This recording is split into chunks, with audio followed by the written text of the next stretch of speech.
안녕하세요. 자, 오늘은 2020학년 도수는?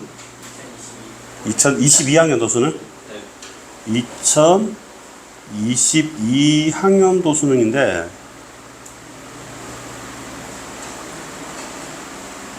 지금 경제 얘기 나와 있지 않냐, 얘들아? 네. 뭐, 달러와 환율 이런 거 나옵니다. 그래서 사회 지문이죠. 근데 사회에 어려운 거 두 가지 있다고 했잖아. 뭐랑 경제랑 법률하고 이렇게 두 개 있지. 주로 나오는 게. 그래서 오늘 경제에 해당됩니다. 네. 그리고 쌤이 이 지문이 기억나는 게 그 해에 21년에 EBS 연계 교재가 두 개 있잖아요, 얘들아. EBS 연계 교재 뭐 있죠? 수능 특강하고 수능 완성이 있죠. 그래서 그 당시에 수능 완성 유형편에서 연계가 됐어. 그래서 이제 고3 재수생들은 수특 연계 교재를 연계율이 더 높아질 것으로 예상되기 때문에 좀 꼼꼼히 봐야 되지 않겠나 싶습니다. 자, 한번 볼게. 첫 번째부터 개념이 나오네. 기축통화는, 이 기축통화라는 말은 기준이 되고 축이 된다는 뜻이야, 얘들아. 그런데 국제거래에서 결제순환으로 통용되고, 그러니까 널리 두루 사용된다. 통용된다. 두루 사용되고 환율을 결정할 때 기준이 되는 통화다라고 했잖아. 네. 그러면 하나는 국제거래에서 결제수단으로 두루 사용되는 거 떠오르는 게 미국 달러화죠, 그죠? 네. 그리고 환율 결정의 기준이 된다 했을 때 우리나라 환율은 1달러당 얼마 이렇게 하잖아. 네. 1200원. 그게 기축통화라고 하는 거죠. 머릿속에 달러화 이렇게 생각하면 될 것 같아. 근데 우리 트리핀 교수가 나왔잖아. 네. 이 아저씨 이름이 트리핀인데 언제 얘기했냐고.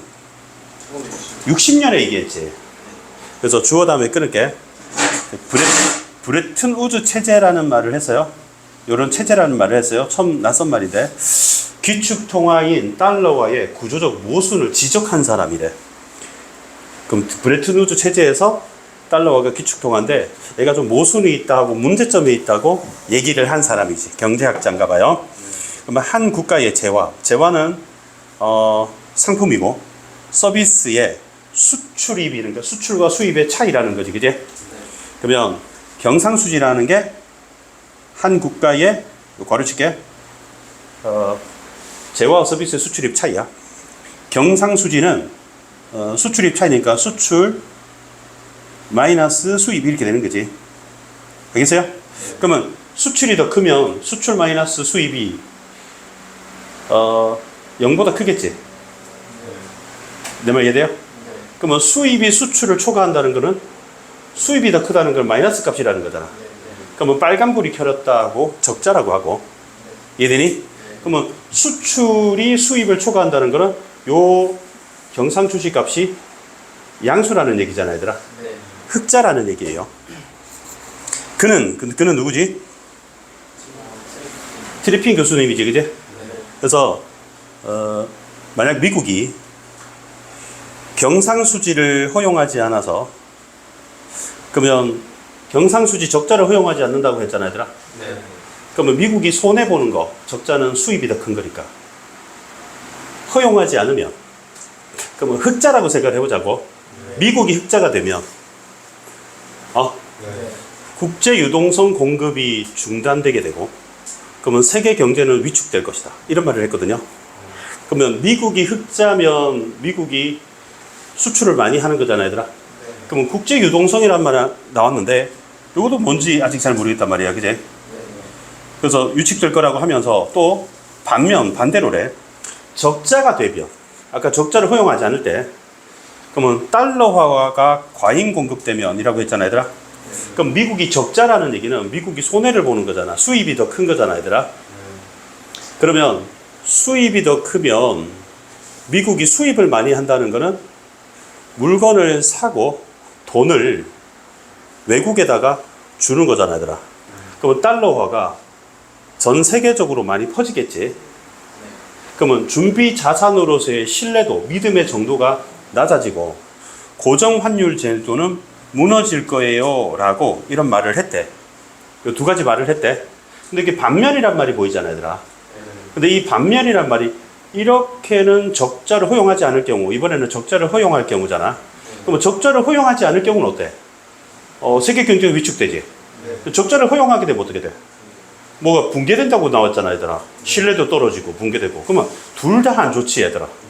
그래서 이 두 가지 문제를 모순이라고 얘기를 한 거예요. 알겠니? 그러면 이게 이 문단이 지금 얘기한 게 트리핀 딜레마가 되는 거잖아. 딜레마가 결국 구조적 모순을 말하는 거지. 그러니까 이게 이거였던 거죠. 미국이 적자가 되든 적자가 안 되든 뭐가 좀 안 좋을 거다라고 얘기한 거지. 그러면 국제 유동성을 확보하는 문제와 달러화가 신뢰도를 어떻게 확보할 거니까 이 두 가지 간의 문제라고 했거든. 그러니까 우리가 궁금했던 기축통화는 알겠어. 기축통화는 알겠는데 기준은 이 대교 축이 되고 국제 거래에서 통용되면서 환율의 기준이 되는 통화다. 근데 국제 유동성이 뭐냐? 국제 유동성을 설명하는 거야. 유동성이랑 유동적이다 하면 움직인다 뜻인데 국제적으로 보편적인 통용력을 갖는 지불 수단이래. 그러면 국제적으로 통용력을 갖는 지불 수단이니까 또 떠오르는 게 달러거든 얘들아. 근데 체제라는 말이 나오는데 여기 보면 근본위 체제가 있고 브레튼 우주 체제가 있잖아 얘들아. 근데 여러분 결과적으로는 알죠. 브레튼 우주 체제가 지금 무너졌죠. 지금은 그 다음 체제예요. 알겠어요? 그럼 옛날에는 근본위 체제가 있었고 그 다음에 브레튼 우주 체제가 있었나 봐. 그러면 이거를 이렇게 꺾은 괄호를 이렇게 쳐둘게. 그럼 첫 번째 근본위 체제가 있어. 그러면 금이 국제 유동성 역할을 했대. 국제 유동성이라는 건 국제적 보편 통용 가는 지불 수단이었잖아 얘들아. 그 금을 들고 다니면서 거래를 하고 그랬나 봐.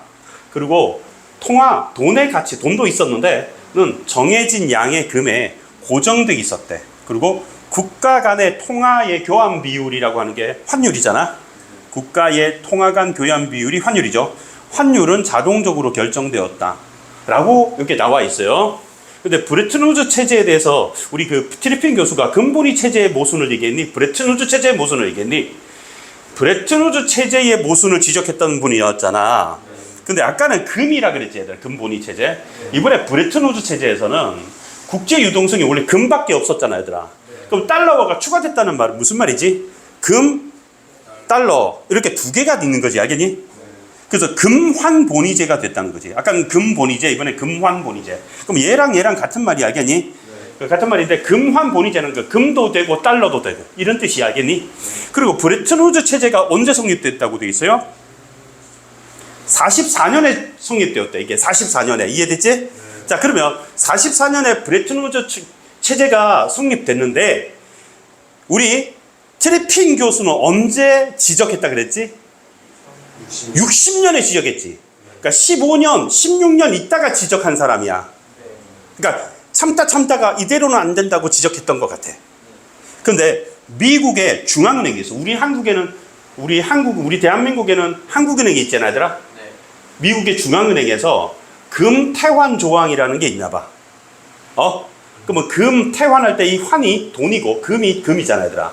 금이랑 돈이랑 바꿔주는 거지. 봐봐. 금 1온스랑 35달러랑 언제나 막 바꿔줘야 된다. 이게 금태환 조항이라는 거야. 알겠지? 그러면 다른 나라 있잖아. 미국 아닌 다른 나라들은 달러화에 대한 자국 통화 가치를 고정했단 말이 나왔거든. 그러니까 너네 이런 생각 들지 않아? 자국 통화하면 우리나라가 원이잖아. 원. 그러면 달러화에 대해 가치를 고정했다는 것은 환율이 지금처럼 오르락 내리락 하는 게 아니라 딱 정해져 있었던 거지. 그러니까 지금 우리 환율을 변동 환율이라고 하고 변동 환율 제도고 예전에는 고정 환율 제도였나 봐. 알겠어요? 그리고 금을 살 때는 뭐로만 살 수 있어? 달러로만 살 수 있는 거야. 내 말 이해돼? 환율은 경상수지가 구조적 불균형이 있는 예외적인 경우를 제외하면 플러스 마이너스 1% 변동만 허용했대. 환율은 거의 고정된 거란 말이야. 알겠지? 예외적인 경우만 조금 변동했으니까 대부분 다 고정했어요. 이에 따라 기축통화가 달러화 맞지 얘들아? 제외한 다른 통화들 간의 비율 달러 빼면 달러를 빼고 있잖아. 다른 통화들 간의 환율인 교차 환율이라고 돼 있잖아. 그럼 이 말은 무슨 말이냐면 이 괄호가 교차 환율이잖아, 얘들아. 그럼 예를 들어 볼래? 무슨 돈하고 무슨 돈하고 바꾸는 거? 원하고 아니 달러를 빼야지. 얘를 제외한다고. 원하고 뭐 프랑스 불이 달러죠. 불이 달러입니다. 알겠어요? 이게 달러입니다. 알겠어요? USD 알겠지? USD, US 달러. 우리 미국에는 달러지만 우리 일본은 엔이라고 하지, 얘들아. 그리고 중국은 위안화라고 하잖아. 유럽에서 유로화를 쓰죠. 그러니까 달러 빼고 원하고 엔하고 위안 이런 거 말하는 거야. 그거는 자동적으로 결정되었다고 뭐에 대해서 얘기하고 있지? 주로 금 본위 체제보다는 브레튼 우즈 체제에 대해서 전반적으로 얘기했지, 얘들아. 근데 그 1문단에서는 우리 트리핀 교수님이 무슨 체제에 대해서 문제를 지적했어? 니은인 브레튼 우즈 체제를 모순을 지적했단 말이야. 미국이 적자가 돼도 문제, 적자가 안 돼도 문제, 이런 얘기를 했었어요. 그 다음에 3문단. 니네 한번 기억해 볼래? 브레튼 우즈가 성립된 게 몇 년? 44년이었죠. 그죠? 브레튼 우즈가 성립했습니다. 그러니까 트리핀 교수가 지적했던 게 언제? 60년이죠. 그죠? 그리고 70년대 초가 되었대. 그러니까 트리핀 교수가 지적했고 그리고 한 10몇 년 있다가 알겠어요? 미국이 적자가 누적된다고 했죠. 그러면 미국이 적자가 되면 트리핀 교수가 이거 예언하지 않았어? 60년에 예언하지 않았어? 적자가 될 경우? 예? 그럼 한번 볼까? 적자가 되는 경우는 쌤이 파란색으로 한번 표시해 볼게. 여기 괄호 쳤던 부분에 있을 거야. 여기 있다. 적자가 지속되어 달러화가 과잉 공급되면 준비자산으로서의 신뢰도가 저하되고 고정환율 제도는 무너질 거라고 했단 말이야. 너네 아까 기억나니? 이거 달러화에 대한 다른 통화의 비율인 환율은 거의 고정되어 있었죠. 그러면 준비자산으로 신뢰도 무너진다는 얘기는 달러화를 못 믿게 된다는 거지. 달러화가 너무 많아지니까. 자, 그러면 미국의 적자잖아, 얘들아. 미국은 적자가 된다는 건 손해가 되는 거잖아. 수입을 많이 하고 수출을 적게 하는 거잖아. 수출을 하면 얘들아 미국으로 돈이 들어오겠지. 물건 팔고 돈이 들어오겠지. 그러면 적자라는 건 수입이 큰 거니까 물건을 사고 돈을 많이 외국으로 갖다 바치겠지. 그러니까 이 달러화가 국제적으로 과잉 공급된다는 거잖아. 내 말 이해돼? 그러면 달러가 많아지면 사람들이 그 달러를 가지고 뭘로 바꿀 거야? 금으로 바꿀 거 아니냐고. 달러가 많아지니까 그 1온스당 35달러 바꿀 수 있잖아. 그 달러가 그러니까 35달러로 1온스 바꿔주세요. 계속 금 주세요. 이렇게 할 거 아니야. 그럼 아까 나왔던 그 적자가 누적이 되어서 미국은 뭐가 더 많아지는 거죠? 미국은 뭐가 많아지죠? 수입이 수출보다 많아지는 거지. 그러면 당연히 미국이 수입이 많아지는 거니까 물건을 사들이고 외국에 달러가 막 공급이 되겠지. 그러면 사람들이 그 달러를 가지고 35달러를 가지고 1온스를 바꿔달라고 할 거 아니냐고. 그럼 미국이 금이 부족하지 않겠니, 얘들아? 내 말 이해돼? 미국이 금이 부족해요. 근데 아까 금태환 조항이라는 거는 미국 중앙은행은 반드시 금 1온스당 35달러를 바꿔줘야 되는 의무가 있었잖아, 얘들아. 그러니까 금이 부족하니까 미국은 달러화에 대한 금태환 의무. 금 얼마당? 1온스당 35달러화 있잖아. 감당이 안 되는 거야. 뭐가 부족해서? 금이 부족하니까. 그럼 이게 해결할 수 있는 방법이 있습니다. 달러화의 가치를 내리는 평가절하. 이해되니? 달러화에 대한 다른 나라의 통화의 환율을 하락시켜 가치를 올리는 평가절상이 있단 말이야. 그럼 가만 보니까 하나는 평가절하고 하나는 평가절상이지. 그럼 평가절하라는 말은 평가를 내린다는 거잖아. 달러화의 가치를 내리는 거란 말이야. 이해됐어요? 달러화의 가치를 내리는 거야. 근데 반대로 뒤집으니까 이번에는 이번에는 어느 나라의 통화의 가치를 올린다고? 다른 나라의 통화의 가치를 올리는 거잖아, 얘들아. 그러니까 미국의 가치를 내리거나 미국 달러화를 내리거나 다른 통화를 올리거나 사실은 같은 말이죠, 여러분. 내 말 이해돼요? 하지만 브레튼 우즈 체제에서 달러화의 가치를 내리는 거는 규정상 안 됐대. 브레튼 우즈 체제는 몇 년도에 수립됐다 했죠? 44년. 지금은 언제죠? 70년대 초. 이해됩니까? 그러면 이렇게 흘러가니까 26년 정도 흘렀지, 얘들아. 그러니까 이런 문제가 생긴 거야. 그걸 중간에 60년에 트리피 교수가 예언을 했던 거고. 그러면 이 방법이 불가능하니까 해결할 수 있는 첫 번째 방법이 안 되죠, 여러분. 그리고 당시에 대규모 미국에 대한 무역 흑자였던 독일, 일본 등 주요국들은 평가 절상. 그러면 아까 두 번째 방법이 여타국 통화의 평가 절상이었잖아. 근데 미국하고 일본이 평가 절상을 안 하려고 했다는 거지. 그러니까 미국의 해결책이 두 개야. 미국의 달러화 가치를 내리는 평가 절하와 여타국 통화의 가치를 올리는 평가 절상인데 규정상 첫 번째 방법은 안 되고 두 번째 방법에 대해서 특히 독일과 일본 등이 우리는 평가 절상 안 한다고 거부하는 거지. 그러면 두 개 대책인데 둘 다 안 되는 거잖아. 그러면 이 상황이 유지될 것 어려운 거라는 전망으로 독일의 마르크화와 일본의 엔화 있잖아. 우리나라는 원화, 그지? 독일은 마르크화, 일본은 엔화, 뭐 중국은 위안화, 미국은 달러화, 알겠지? 투기적 수요가 증가했고 사람들이 뭘 사기 시작해? 독일의 마르크하고 일본의 엔화를 사들기 시작하지, 얘들아. 왜냐면 이 가치가 올라갈 거니까. 미국은 가치가 떨어질 거거든. 결국 환율은 변동이 안 되고 있었지. 환율은 고정돼 있었잖아. 예외적인 경우에만 플러스 마이너스 1% 포인트만 변동하는 거고 결국 변동시켜 달라고 사람들이 압력을 막 하게 된 거지. 그러면 각국이, 미국을 제외한 각국이 보유한 달러화를 대규모로 금 바꾸기를 원했어. 왜냐하면 달러화가 과잉 공급돼서 외국에서 달러화가 넘치는 거라니까. 미국이 지금 어떤 상태야? 적자 상태니까 수입을 많이 했거든. 그럼 외국에 졸라 많이 물건을 사가지고 외국에 돈이 많이 풀려서 달러화가 졸라 많지만 그 달러화로 금으로 바꿔주세요. 달러화는 똥인 것 같아요. 차라리 금이 나아요. 근데 금이 준비한 게 부족한 거라고.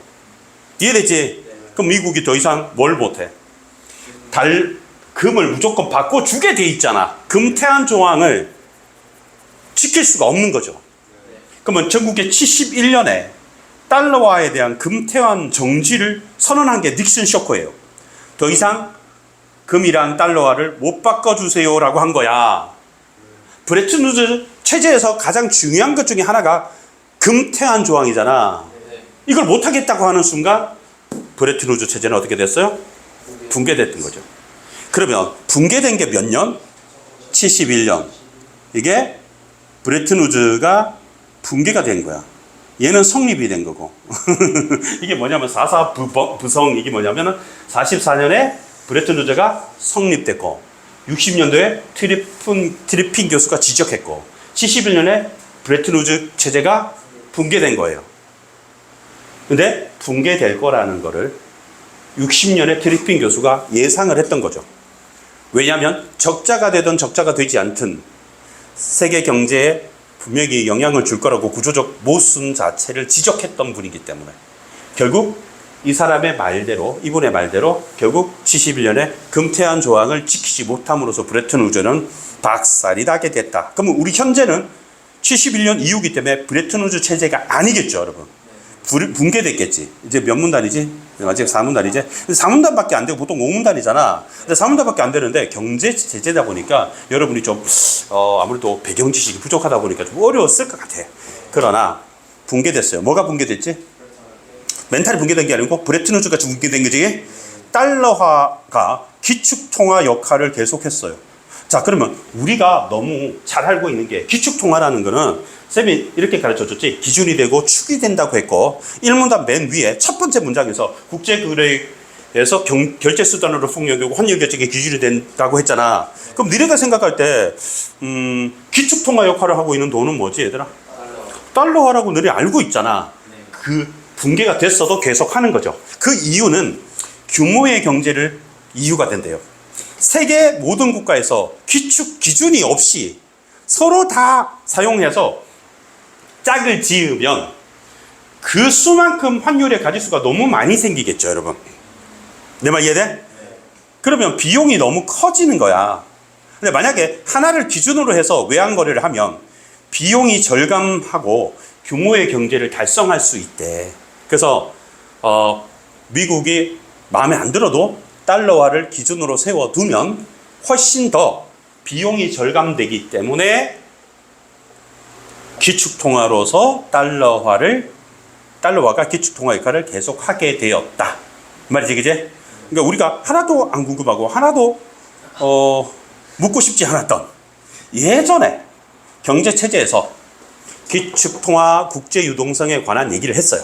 근데 여기에 좀 낯설었던 것이 여러분이 환율일 수도 있어요. 그래서 이 문제 하나하나가 만만치 않은 문제로 생각이 됩니다. 알겠죠?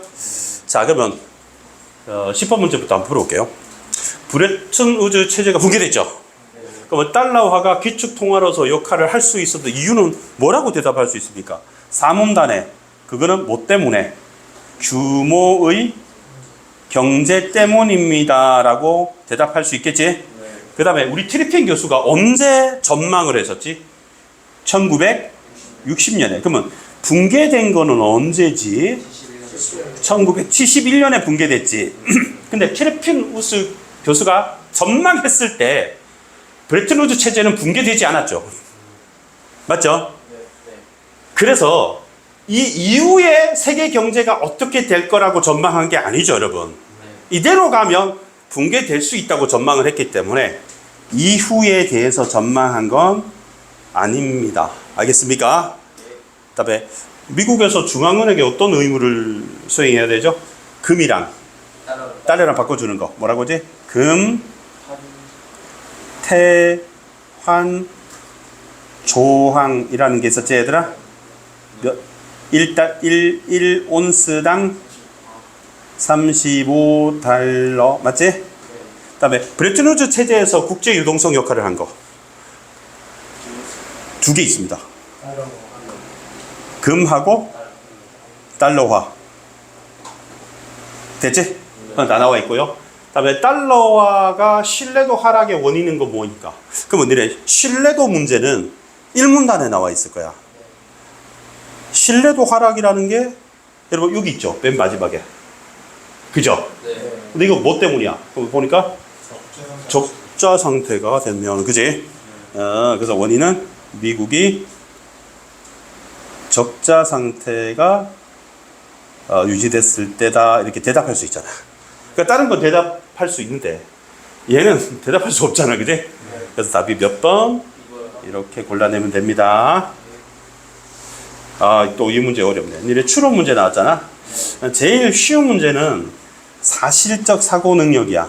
그러니까 우리가 보통 늘 알고 있는 내용 일치 문제 있지. 그러니까 이 본문에 찾아보면 그대로 있는 거 있잖아. 답지 찾아보면 뭐라고 돼 있냐면 사문단에 있잖아, 눈깔 병신아, 이렇게 돼 있어. 적절하기 때문에 적절하다. 이건 왜 적절하지 않냐? 적절하지 않기 때문에 적절하지 않다. 사문단에 있잖아. 되게 불친절하게 돼 있단 말이야. 해설 보고 답지 보면 좀 허무해요, 그죠?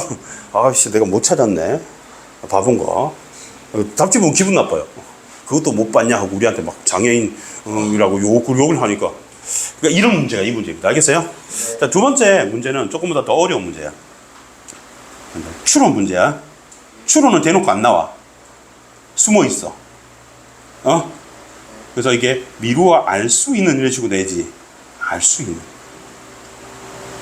내 쌤이 우리 누나는 살아생전 요리를 잘했다는 문장이 있는데 본문에 그렇게 나와 있단 말이야. 우리 누나 살아생전 요리를 잘했다고. 예를 들어볼게. 요리를 잘했다. 근데 선지를 물어볼 때는 나는 남자다 이렇게 나와 있는 거야. 그럼 O 해야 되지, 얘들아. 왜냐면 우리 누나는 살아생전 요리를 잘했다고 본문에 있잖아. 그 본문에 나는 남자다 이런 말이 없거든. 그 O 해야 된단 말이지. 알겠지? 이 찬물로 바꿔왔지? 어? 정신 번쩍. 자, 그리고 제일 어려운 문제가 뭔지 알아? 비판 문제야. 너네 이런 문제 본 적 있냐? 본문에 공자가 있어. 그리고 보기에 헤겔이 나와. 그럼 헤겔이 막 공자를 까. 공자가 해결을 바꿔. 뭐 그런 문제 있지? 이 문제가 제일 어려운 문제야. 그래서 단계적으로 이렇게 올라가야 되는데 추론 문제는 10번에 비해서는 어렵다. 그러니까 10번 문제가 사실적 사고 능력을 물어본 문제라면 11번 문제는 더 어렵다. 왜냐하면 추론적 문제이기 때문에. 그래서 이 문제가 좀 어려운데 5번이 정답이잖아, 얘들아. 네. 아, 그 너네가 답으로 했던 거 한번 말해볼래? 효찬이하고 대현이? 4번에 둘 다 4번을 답으로 했었네. 그래서 이거를 매력적 오답이라고 하잖아. 그래서 실제로 10번 정답률, 11번 정답률을 비교해보면 11번이 더 낮아요, 정답률이. 확실히 아이들도 그렇게 생각하는 거지. 알겠습니까? 네. 자, 볼게요. 닉슨 쇼크가 단행됐다. 이게 무슨 말이지?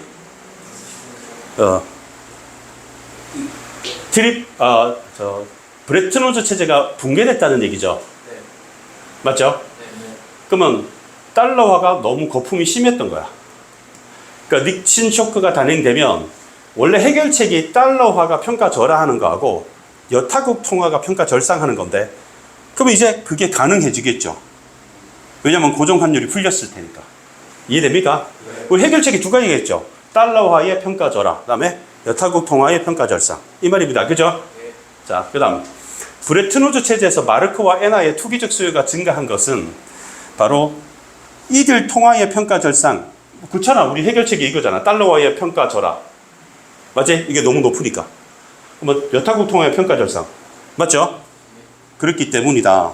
그다음에 금의 생산량 증가를 통해 국제 유동성 공급량의 증가는 트리핀 딜레마를 완화하는 방법이 될 수 있다. 너네 아까 적자가 됐을 때 미국이 수입이 많았냐, 수출이 많았냐? 수입이 수출보다 더 많으면 적자라고 했잖아, 얘들아. 네. 적자라는 거는 미국 애들이 한국에서 자동차를 막 졸라 많이 산 거야. 그럼 한국에다 돈을 막 줄 거 아니야. 그걸 달러로 준단 말이야. 우리나라 달러가 졸라 많아진 거지, 알겠냐? 근데 우리나라 달러라 가지고 우리는 뭐라 그래서 금으로 바꿔주세요라고 했겠지. 근데 만약에 미국이 그때 금이 딸렸잖아, 얘들아. 근데 금을 졸라 많이 캤다면 금광에서. 그럼 그건 해결할 수 있는 방법이 되잖아. 금태한 조항을 못 지켜가지고 나는 포기해요. 더 이상 항복 선언한 게 닉슨 쇼크니까 이게 하나의 방법이 될 수 있었겠죠. 금이 부족했던 문제니까. 이해되니? 그다음에 트리핀 딜레마는 달러화를 통한 국제 유동성 공급을 중단할 수도 없고 공급량을 무한정 늘릴 수도 없는 상황을 말한다. 맞는 말이죠, 그죠? 그다음에 5번 볼게. 브레튼 우즈 체제에서 마르크화가 달러화에 대한 평가 절상이 되면 같은 금액의 마르크화로 구입 가능한 금의 양은 감소한다. 이런 말이 나왔죠. 자, 한번 생각을 해봅시다.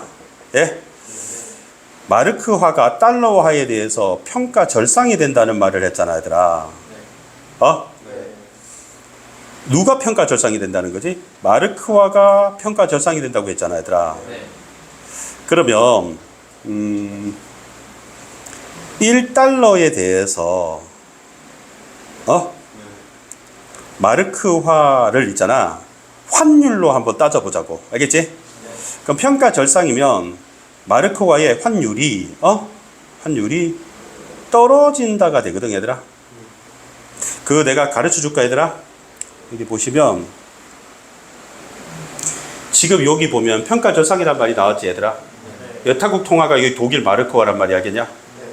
근데 여기 환율이 하락된다고 나왔지, 얘들아. 가치는 어떻게 된다고? 올린다고 해서 반비례 되는 걸 알 수 있지, 얘들아. 그래서 내가 지금 선생님이 지금 평가 절상이라는 말을 환율이 하락한다고 지금 얘기를 한 거잖아요. 본문을 통해서.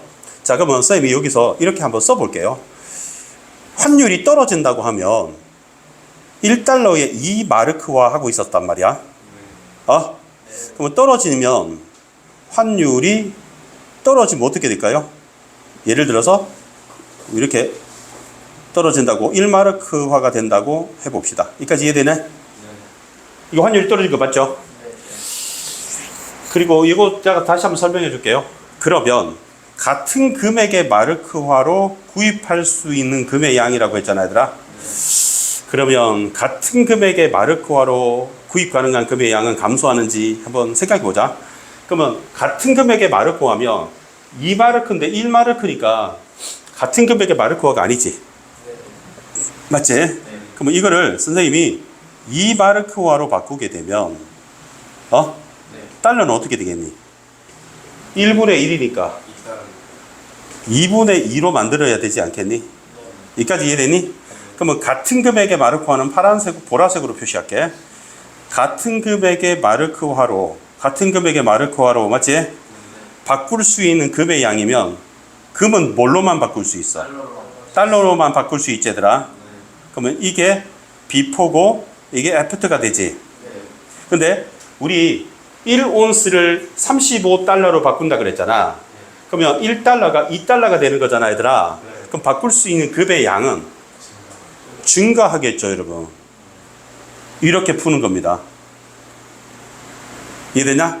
자, 그리고 이거 한번 얘기해 줄게. 이게 너무 좀 어려울 수도 있으니까. 쌤이 아까 이렇게 한번 써볼게. 선생님이 파란색으로 쓰겠습니다. 우리 돈, 우리 돈인 원화, 알지? 원화의, 우리 돈의 가치가 올라간다. 자, 이거는 평가, 절, 상이 윗상자니까, 그지? 근데 이거는 선생님이 환율이 어떻게 된다? 환율이 어떻게 된다? 아니지. 반비례 한다고 그랬잖아, 아까. 이걸 가르쳐 주려고 그래. 알겠지? 지금, 만약에, 예를 들어볼게. 우리 1달러당, 우리 환율이 1,000원이라 합시다. 1,000원. 근데, 이게 환율이, 만약에 올라간다고 할게. 2,000원으로. 환율 올라갔잖아요. 1,000에서 2,000원 올라갔잖아요. 그러면 우리 돈의 가치는 환율 올라갔습니다. 떨어집니까? 높아집니까? 떨어지는 거예요. 자, 지금 환율이 올랐잖아, 얘들아. 환율이 지금 올랐습니다. 그러면 우리 돈 가치는 떨어집니다. 이게 평가 뭐가 되지? 평가 절하라는 거지. 정리해 볼게. 환율이 올라가면 우리 돈의 가치는 평가 절하가 되고, 환율이 내려가면 우리 돈의 가치 평가가 절상된다. 반비례하고 있지, 얘들아? 요거를 쌤이 가르쳐 주려고 그래. 쌤이 찾은 방법은 아까 본문에 있어서 찾았어요. 그죠? 근데 이거를 여러분 외우기 게 아니라 이해를 한번 시켜볼게. 쌤 여기 두루마리 휴지가 있는데 이거 두 뼘을 뜯을게, 얘들아. 두 뼘을 뜯을게요. 그러면 이거를 우리나라 돈, 이게 1,000원, 이게 2,000원이라고 생각해. 이해됐지? 근데 미국 돈은 여기 나무젓가락 한 개라고 할게. 그러면 예전에는 이 1,000원 있잖아. 이게 1달러 있잖아. 이걸 1,000원이랑 바꿀 수 있어. 그래서 미국애를 만난 거야. 알겠지? 마이클을 만나서 마이클, 헤이, 미스터 안, 나하고 만난 거지. 그래서 야, 너 이거랑 이거랑 바꾸자. 오케이 해서 바꿀 수 있지. 그럼 나는 원을 들고 있고, 마이클은 달러를 들고 있잖아. 그래서 딱 바꾼 거야. 거래된 거야, 여기니? 근데 환율이 올랐어. 그러면 2,000원이 된 거잖아, 얘들아. 그러니까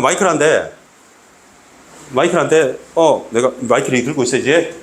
바꿔줘. 그러니까, no, 그런 거야. 내가 이거 줄 테니까 네 거 2개 달라고 하는 거야. 내 말 이해돼? 근데 환율이 올랐기 때문에 1달러 하나 바꾸는데 내가 돈을 더 줘야 되잖아, 얘들아. 그럼 우리 돈의 가치는 어떻게 된 거니? 내려간 거야. 내 말 이해돼? 그래서 평가 절상하면 환율은 내려가는 거고, 평가 절하 그러면 올라가는 거야. 근데 그 말이 여기에 있었단 말이야. 달러화에 대해서 여타국 통화 그러면 우리나라 돈 해도 되잖아, 얘들아. 환율이 내려가니까 여타국 통화인 우리의 돈의 가치가 올라가는 거잖아. 그래서 평가 절상, 반비례 한다고. 이해되니? 그러면 이 문제에서 5번 선지 있잖아, 얘들아. 마르크화가 달러화에 대해서 평가 절상한다는 순간 내가 뭐라고 생각해야 돼? 환율이 떨어졌구나 생각을 해야 되는 거야. 그러면 1달러에 2마르크 하다가 1달러에 1마르크로 환율이 떨어졌지. 근데 우리 금을 물어봤을 때는 무조건 금은 달러로만 바꿀 수 있잖아. 그러면 같은 금액의 마르크화라 그러면 이 2마르크랑 여기 2마르크를 동시에 놔야 되잖아.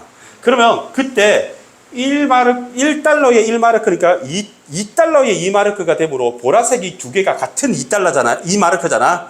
그때 바꿀 수 있는 달러는 1달러하고 2달러잖아, 얘들아. 결과 1달러가 2달러가 된 거잖아, 얘들아. 그러면 금을 2달러로 바꾼다는 거 1달러로 바꿀 때보다 금을 더 많이 구입을 할 수 있겠지. 이렇게 풀어야 된다고요. 이해됩니까? 그래서 오늘은 환율의 개념을 쌤 아까 종이 쪼가리하고 나무젓가락으로 표현할 거 있잖아. 요거를 잘 이해하면 되고 오늘은 12번까지만 할게요. 알겠어요? 12번까지 할게요. 기억이 있고 니은이 있고 지그시 있습니다. 건재는 몇 번 했어? 3번. 효찬이 몇 번 했어? 2번 했어요. 2번, 3번. 자, 한번 해볼게요. 기억에서 자동적으로 결정되는 환율의 가짓수는 금의 자국 통화의 가치를 고정한 국가 수보다 하나 적다. 이거보다 하나 적다. 이런 말 했어요. 그래서 쌤이 기억하기로는 기억이잖아요. 기억이 근본위제죠. 네. 그 다음에 니은이 브레튼우즈죠. 그리고 디귿은 붕괴입니까? 기축 통화가 없이. 그럼 이때는 기축 통화가 없는 경우입니다. 근데 1번 선지는 기억만 물어봤지, 얘들아. 그죠? 네. 근데 문제를 보니까 이런 정보가 들어있네. 미국을 포함한 3개의 국가가 있답니다. 그죠? 그러면 요거를 일단 본문에 있는 기억, 니은, 디귿이고 이렇게 할게. 이렇게 써볼래? 미국하고 X라는 나라하고 Y라는 나라가 있다 합시다. 이렇게. 미국과 X, Y라는 나라가 있다고 합시다. 이렇게 메모를 하자. 그러면 자동적으로 결정되는 가짓수는 이라고 했잖아. 금의 자국 통화를 가치를 고정한 국가 수보다 하나 적다. 그러면 본문 한번 볼까요? 기억에서 요건가 얘들아? 요거죠 여러분? 네. 각 국가 간 통화의 교환 비율인 환율은 자동적으로 결정되었다 라고 되어 있거든. 그죠? 그럼 물어본 게 자동적으로 결정되는 가짓수를 물어보지 않았나? 아니 1번 선지에서 자동적으로 결정되는 환율의 가짓수라고 했잖아. 네. 그러면 여기서 국가 간 통화의 교환 비율의 환율은 자동적으로 결정되었다며. 그럼 국가가 3개 있잖아. 미국하고 X, Y 있잖아. 그러면 국가 간 통화 비율이 미국 X, X, Y, Y, 미국 이렇게 해서 3개일 거 아니냐고. 그러면 3개겠죠. 알겠지? 네. 3개. 이렇게 3개잖아. 하나, 둘, 셋. 맞지? 그럼 이게 3개입니다. 이해되지? 그 다음에 금의 자국 통화의 가치를 고정한 수보다라고 돼 있잖아.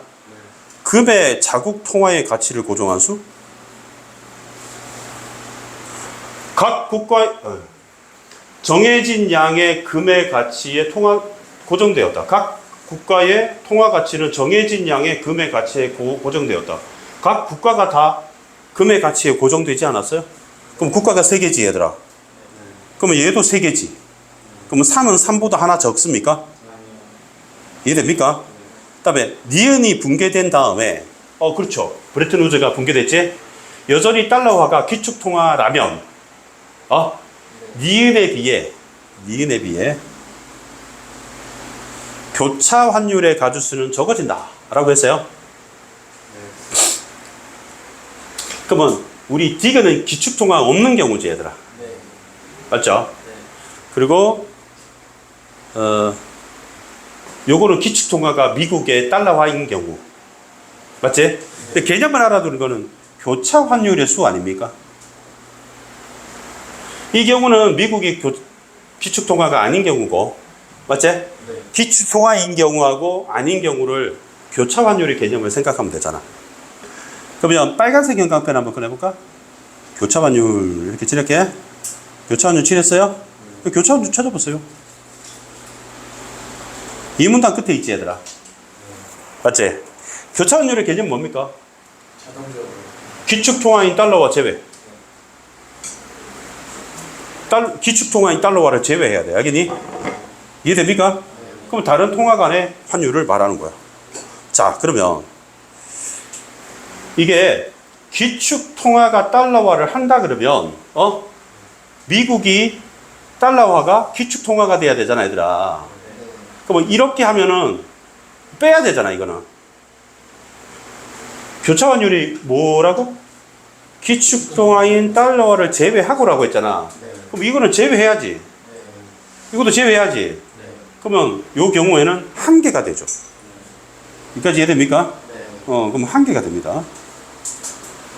한 개. 근데 니은이라고 하는 거는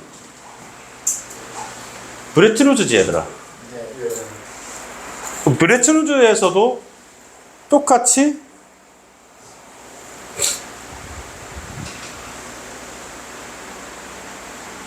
기축통화를 제외하고 한 개일 거 아니냐고, 그지? 이해됩니까?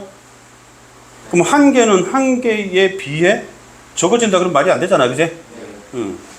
같죠, 그죠? 그 다음에 2번 해결했고 3번. 국가수가 하나씩 증가할 때마다 환율의 전체 가지수는 하나씩 증가한다고 돼 있잖아, 얘들아. 그러면 지금 환율의 가지수는 총 몇 개야? 짝대기. 하나, 둘, 세 개지? 그럼 국가 하나 추가할게. 무슨 나라?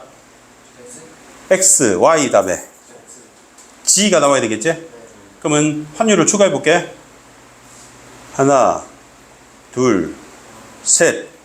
지금 플러스 3 되고 있지 않니? 하나씩 아니지 얘들아. 이해됩니까?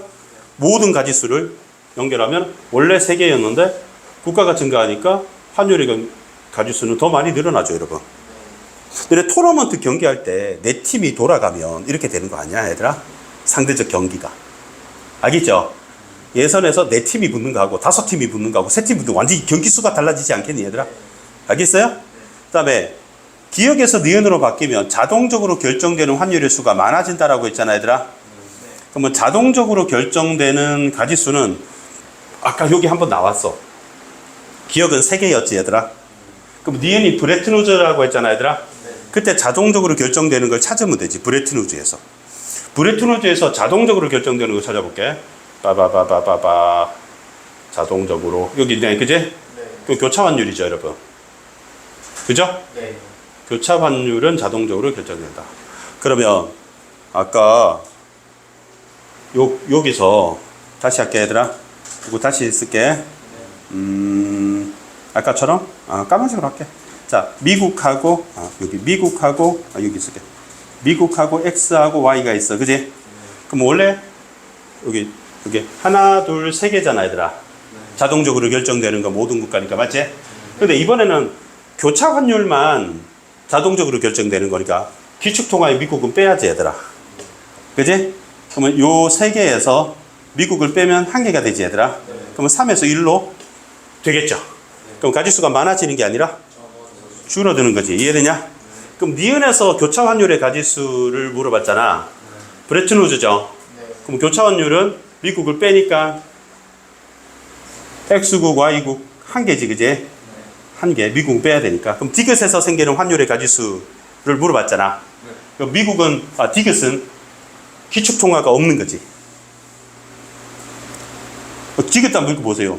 기축통화 없이라고 돼 있잖아, 얘들아. 그럼 기축통화가 없으니까 미국이 더 이상 기축통화 역할을 못하는 거잖아. 그러면 하나, 둘, 셋 해서 3개가 되는 거잖아. 맞지? 그러면 한 개는 3개보다 적다. 맞지? 이렇게 푸는 거예요. 이해됐습니까? 아이고, 오늘 경제 지문이도 고생했고요. 복습을 좀 해두면 좋을 것 같습니다. 수고했습니다. 네. 영상 좀 꺼줘.